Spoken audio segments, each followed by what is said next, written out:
Hello candidates, I am going to dictate you a passage from Progressive magazine. So please get ready for the dictation. The dictation will start after 15 seconds.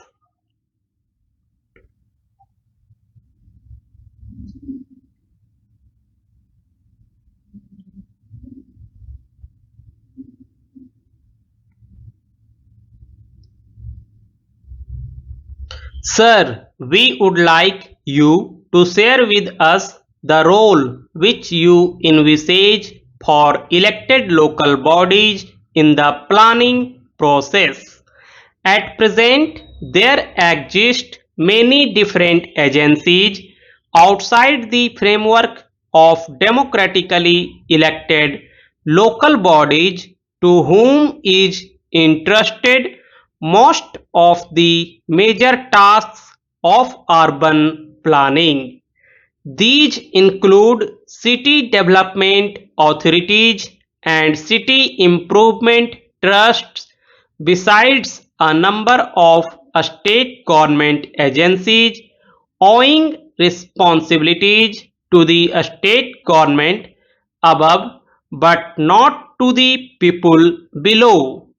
If planning for economic development and social justice is to become the centerpiece of the activities of democratic local bodies, should all these other agencies be dissolved or merged into the elected local bodies, or should they be kept separate and above the system as at present? The answer you give should be compatible with our basic principle of maximum devolution. The second point relating to planning is the methodology for coordinating urban planning with rural planning. While it would of course be appropriate for urban and rural bodies respectively to plan matters which fall exclusively within the irrespective jurisdiction, it has to be reorganized that growth impulses largely come from the interaction between urban groups and their rural areas. It is because the linkages between town and country are so crucial to growth that many state governments have established bodies like the District Planning Board or the District Planning and Development Council to identify and strengthen these linkages. The tragedy is that in the name of coordination, district planning board have been established outside the framework of democratically elected local bodies and generally placed under the charge of a minister appointed by the state government. Thus, the most crucial planning functions and much of the effective decision-making power, as also the allocation of the bulk of finances, has been vested in bodies which are outside the democratic framework of local government and are dominated by ministers appointed by the state government. I call it a tragedy because it is through these agencies that the elected authority is bypassed or overruled. In the name of coordination, democracy is being sabotaged.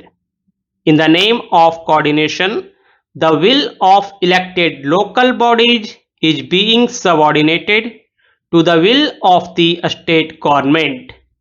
In the name of coordination, the people's will is being replaced by the will of officialdom. What measure would you suggest to establish a democratic district planning body?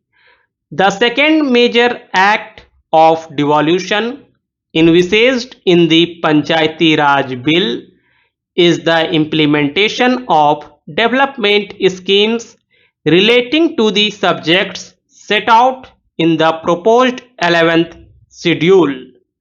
We would wish you to pool your experience of the different states of India and suggest the subjects which might be set out in a separate schedule in respect of which constitutional authority would be available for the meaningful devolution of powers to urban panchayats. The financial condition of municipal bodies at all levels is pitiable. They barely have the funds to sustain themselves. They are unable to even maintain community assets and services, let alone create new ones. Debt and default are widespread. There is fiscal irresponsibility allied to financial indiscipline. The sound finances of urban institutions of local self-government is a matter of crucial importance. Much of the wealth of India is generated in urban India. Its rates of growth are significantly higher than in rural India. The asset which municipal bodies sit on, namely urban land, is a very valuable commodity whose values goes on increasing rapidly. We would like you to examine in depth all questions relating to the financial health or urban bodies.